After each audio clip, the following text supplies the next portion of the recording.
ছেলেদের বায়না তারা মিষ্টি খাবে। ছেলেদের আবদার পূরণ করতে পারলে নিজের কাছেই আত্মতৃপ্তি লাগে। আজ এই মিষ্টির রেসিপিটি আপনাদের সাথে শেয়ার করব। আসসালামু আলাইকুম এভরিওয়ান। আমি এই মিষ্টিটি বানিয়েছি পাউরুটি দিয়ে, কারণ সেদিন বাসায় কোনো গুঁড়া দুধ ছিল না। আমি এখানে 4টা পাউরুটি নিয়েছি এবং পাউরুটির সাইডের ব্রাউন অংশটুকু কেটে ফেলে দিয়েছি। তারপর এটা ব্লেন্ডারে খুব সুন্দর করে গুঁড়ো করে নিয়েছি, যাতে এটা মাখতে সুবিধা হয়। এবার এতে আমি 1 টেবিল চামচ ঘি দিয়ে সুন্দর করে মেখে নিব। আর এই ঘি দেওয়াতে মিষ্টির ভিতর থেকে সুন্দর একটা ফ্লেভার বের হবে, সেজন্য আমি ঘিটা দিয়েছি। ঘিটা দিয়ে সুন্দর করে আলতো হাতে মেখে নিতে হবে। এবার আমি এই মিশ্রণটির সাথে দুধ মিশাবো। আমি এখানে 2 কাপ দুধ জাল দিয়ে 1 কাপ করে নিয়েছি। এখানে এই ঘন দুধটা মিশালে মিষ্টির স্বাদটা আরও দ্বিগুণ হবে এবং খেতেও ভালো লাগবে। এবারে মিশ্রণটি সুন্দর করে মেখে নিতে হবে। এটা মেখে নেওয়ার পরে ঠিক এমন হয়েছে। এটা বেশি শক্ত রাখা যাবে না, বেশি নরমও রাখা যাবে না। এখানে আমার এই যে 1 কাপ থেকে দুধ একটু বেঁচে গেছে, আপনাদের কম বা বেশি লাগতে পারে। আমি এই ব্যাটারটি এক সাইডে রাখবো 10 মিনিটের জন্য, তারপরে মিষ্টির শেপ তৈরি করে নেব। এখানে আমি মিষ্টি ভেজানোর জন্য মিষ্টির রসটা তৈরি করে নেব। 1 কাপ পানি দিয়েছি, তারপর সেই কাপের পরিমাপে 1 কাপ পরিমাণ চিনি দিব। হালকা একটু নেড়ে ছেড়ে দিব, দিয়ে এখানে জাস্ট একটা বলক তুলে নেব। একটা বলক আসলে এটা আমি নামিয়ে রাখবো। লাল চিনিতে করেছি তাই কালারটা এমন এসেছে। এবার আমি একটু কড়াইয়ে তেল দিয়ে দিয়েছি, আর দেখুন আমি এখানে সবগুলো মিষ্টি এভাবে করে বানিয়ে নিয়েছি। আপনারা আপনাদের ইচ্ছা মতো শেপ দিয়ে বানিয়ে নিতে পারেন। এবার আমি এই তেলে সবগুলো মিষ্টি ভেজে নিব। এই তেলে আপনার একটা আঙ্গুল দিলে সহ্য হবে, তেলের গরমটা ঠিক এমন থাকবে। এবার আমি মিষ্টিগুলো সব দিয়ে দিব। তেল বেশি গরম হলে মিষ্টিগুলো ভিতর থেকে কাঁচা থাকবে এবং বাইরে থেকে হয়ে যাবে, তাতে মিষ্টিগুলো ভালো করে ভিজবে না।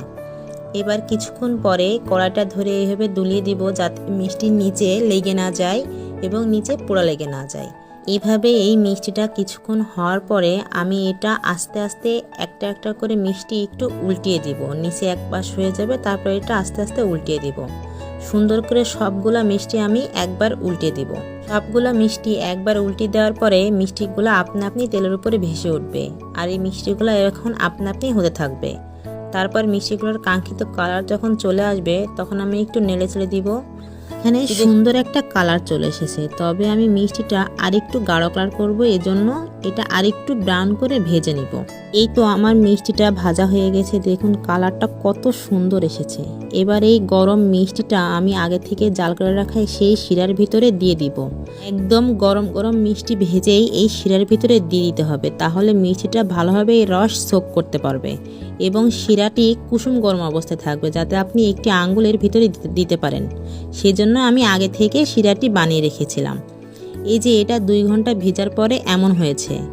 এটার পারফেক্ট রেজাল্ট পেতে হলে আপনাকে অবশ্যই 3 থেকে 4 ঘন্টা এভাবে ভিজে রাখতে হবে, তাহলে মিষ্টিটা সুন্দর একটা পারফেক্ট রেজাল্ট পাবেন আপনি। আমার ছেলেদের মিষ্টি খুবই পছন্দ। এবার আমি এই মিষ্টি আপনাদেরকে কেটে দেখাচ্ছি মিষ্টিটা কতটুকু পারফেক্ট হয়েছে। দেখুন একদম পারফেক্ট হয়েছে মিষ্টিটা, এবং মিষ্টির ভিতরে সম্পূর্ণ রসটুকুই ঢুকে গেছে। পাউরুটি দিয়েও এমন পারফেক্ট মিষ্টি বানানো যায়। আমার বড় ছেলে তো ঠিকই পায়নি যে এই মিষ্টিটা আমি বাসায় বানিয়েছি। আমাকে প্রথম বলছিল, আম্মু তুমি কোন দোকান থেকে মিষ্টিটা কিনে নিয়ে আসছো? এই মিষ্টির স্বাদটা এতটাই হয়েছে। এর ভিতরে ঘি দেওয়াতে এটার স্বাদটা আরও বেশি ভালো লেগেছে।